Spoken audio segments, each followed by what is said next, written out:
আজ আপনারা এখানে হাজির হয়েছেন, সৈয়দ জাদগান মজুদ রয়েছেন, ইনার আব্বাজান কে আপনারা ভালোভাবে দেখেছেন, ভালোভাবেই দেখেছেন। আর যারা বাচ্চা এরা হয়তো দেখেনি, ভালো করে দেখেছেন।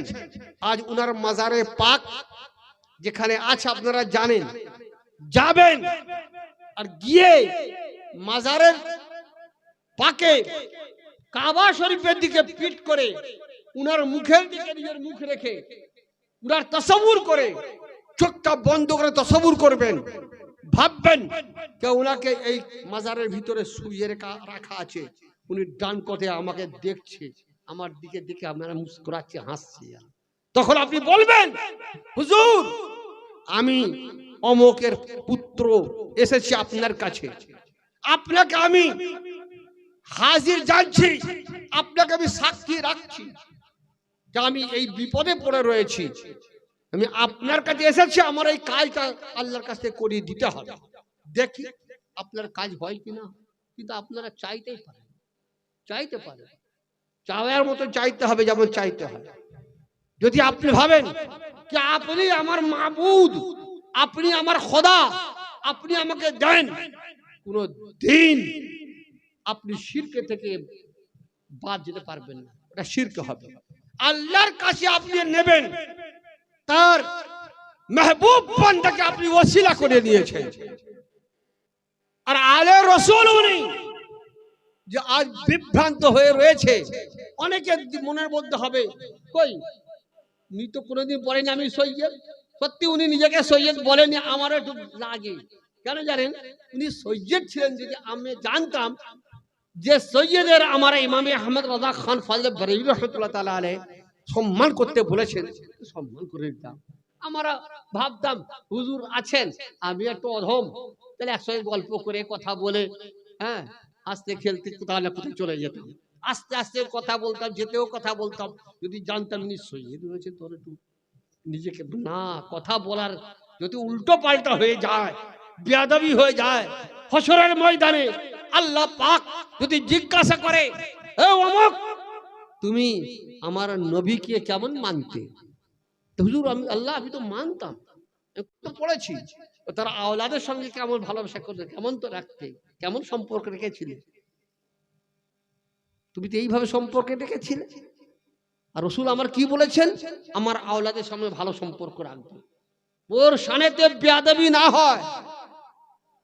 কিন্তু তুমি তো বেয়াদবি করেছো, ওখানে গল্প করতে করতে গেছো, বন্ধুর মতন হয়ে গেছো।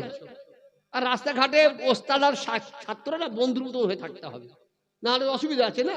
আর পীর আছেন, উনি পীরের সম্মান, পীর যা হুকুম দেবেন করবেন। কখনো কখনো দেখা যায় পীর তার মুরিদদের আবার সম্মান দিচ্ছে, কারণ মেহমান আর মেজবানের তফাৎ আছে, মেহমান আর মেজবানের তফাৎ আছে। আজও ইমাম আহমদ রাজা খান ফাজলে বরেলভী যে মাহরারা শরীফ থেকে উনি মুরিদ হয়েছেন, উলামায়ে কেরাম হাজির হন, তো উনাদের পীর রানে এজাম সব সৈয়দ, উনারা নিচে বসে থাকেন আর মেহমানদের উপরে বসান, ভালোভাবে বসান। কেন? বলে আমার মেহমান, আর মেহমানের সম্মান মেজবান করে, তো উনারা সৈয়দ হয়েও যখন সম্মান করছে, তখন মেজবান মেহমান তখন অন্তর তার গোলে পানির থেকে ঢিলে হয়ে চলে যাচ্ছে। আল্লাহ গো, আজ আমার পীর আবার আলে রাসূল আমার এত সম্মান করছে। কিন্তু উনি যদি বলতেন আমার মনটা খুব খুশি হতো, কিন্তু উনিও বলেননি, আর উনার বাবা উনাকে বলতে বলেননি কি কি জানি। হ্যাঁ, আজ কিন্তু প্রমাণ হয়েছে, পেয়েছি আমরা। আর ইনশাআল্লাহ কখনোই কথাটা উঠবে, সামনে ফাইট করা যাবে। হ্যাঁ, দু এক কেউ নকল বলতে পারবে না ভাই। যে জিনিসটা আমার চিন্তা তখন থেকে হচ্ছে, 1 ঘন্টা হয়ে গেল, 1.5 ঘন্টা হয়ে গেল, চিন্তা হচ্ছে আমার, কে নকল কেউ বলতে পারবে না কে সৈয়দ জাদগান নয়। না, ইনার দাদা, ইনার পরদাদা, তিনারা নিজেকে সৈয়দ তো লিখেও গেছে, সেটা ইনাদের হাতেও ছিল না। হ্যাঁ, যদি হাতে থাকতো হয়তো বই পুস্তকে ওটা উনি দিয়ে দিতেন, তাই না? ওরা দিয়ে দিতেন। এবার কিন্তু একটা দিলে হবে কি আমরা ভুল বুঝাবুঝিতে উনিও একটু ভুল করেছেন, আমরাও ভুল করেছি। একটা আলিমের সম্মান ইজ্জত একটু কমই, হ্যাঁ খারাপ কান ভরা। এবার যদি কেউ কান ভরেছে না, কান ভরলে হয়নি ভাই। হ্যাঁ, যে আপনারা সুদা সাদা মানুষ না, ওনারা বলেও সুদা সাদা মানুষ ছিল, কেউ কান ভরেছে। হ্যাঁ, আমি তো আজ থেকে নয়, উনার কাছ থেকেও দেখে আসছি, না বড় ছেলেকেও দেখে আসছি, ইনাদের সব পরে দেখা। হ্যাঁ, ইনাকে আমি দেখিনি, কত বছরে এখানে দেখলাম আমাকে তো। বাস আমি শেষ করি। জানেন ভাই, আপনারা সৌভাগ্যবান হিমচিওয়ালা কি আপনাদের এই এলাকায় সুন্নি জামাতের মাদ্রাসা হবে, কেউ কল্পনা করতে পারেন না। আর আপনাদের যে পীর মুর্শিদ আলে রসুল, কল্পনা করতে আপনারা পারেননি। এবার আপনাদেরকে আমি বলে যাচ্ছি মকবুল আহমদ কাদেরী, আপনারা যে পীর পেয়েছেন, আলে রসুল পেয়েছেন। আলে রসুলের মোহব্বত রসুল্লাহ করে গেছেন। আলে রসুলের সঙ্গে মোহব্বত করতে রসুল্লাহ বলে গেছেন। এবার আলে রসুলের সঙ্গে মোহব্বত করতে হবে আপনাকে। আলে রসুল পেয়েছেন, যেমন মনে হয় মালে গায়রে মুতারাক্কাবা। হ্যাঁ, এ এমনই একটা জিনিস পেয়ে গেছেন যেটা আপনার কল্পনায় খেয়ালও ছিল না। হঠাৎ আপনি একটা জিনিস পেয়ে, মূল্যবান জিনিস পেয়ে গেছেন। এই মূল্যবান জিনিসকে আপনারা ভুলবেন না, সম্মান রাখবেন, আইনার সঙ্গে থাকবেন। আর এই মাদ্রাসা হিমচিতে যে হয়েছে, আপনাদের সৌভাগ্য হিমচিওয়ালাদের, এখান থেকে কোরআনের হাফিজ হয়ে বেরোচ্ছে, যে সৌভাগ্য গ্রামবাসীদের। আজ এই হিমচি থাকবে না, একদিন হিমচি শরীফ হয়ে যাবে।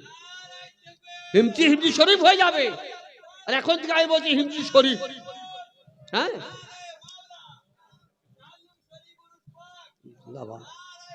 আল্লাহ তাবারক তাআলা আপনাদের মোহাব্বতকে বাকি রাখুক। আর যেমন আপনারা সঙ্গে দিচ্ছেন, এর সঙ্গে দেওয়া তো হচ্ছে, আরো বেশি বেশি সঙ্গে দিতে হবে, বেশি বেশি সঙ্গে দিতে হবে। মাদ্রাসাকে এইরকম কত বড় খলিফা হয়, আমি বলি আরে আল্লাহ। হ্যাঁ, খলিফা তো একটা কেন, হাজারও হতে পারে। যদি 1000টা ছেলে থাকে আর সবই আলিমে দিন হয়, সবই আহলে সুন্নাত জামাত হয়, সকলের সিলসিলা ঠিক থাকে, কেউ ফাসিক না থাকে, যোগ্যমান হয়, সকলকে এসে খেলাফত দিতে পারে, সকলকে খেলাফত দিতে পারে। কেন এখানে বলে খিদিপুর দরবারে সকলেই খলিফা? আরে এখানে তো সকলেই খলিফা। আরে ফুরপুরা গিয়ে দেখলো সব বলে কি বলে, হ্যাঁ পীর জানা সব হয়ে গেছে। শুধু তাই নয়, সকলে মুজাদ্দিদ। হ্যাঁ, আরে সে ভাত খাবে, সে মাথা টুপি খুলে দিল আর হাতে এরকম ধুয়ে দিল, খেতে লেগে গেল, তাকে বলছে কি মুজাদ্দিদ। কি আমার দেখে তো অবাক, আমি আল্লাহ কি মানুষ এরা। এখনো মানুষের চিনল না, কোনটা খাসি আর কোনটা শুয়োর চিনল না, হ্যাঁ কোনটা হক আর কোনটা বাতিল চিনল না। আর এখানে দেখা যাচ্ছে এখানে খাসি আছে, ওটা শুয়োর আছে, তো চিনতে পারছে না, দুটোকে বরাবর করে দিচ্ছে। ইন্না লিল্লাহি ওয়া ইন্না ইলাইহি রাজিউন।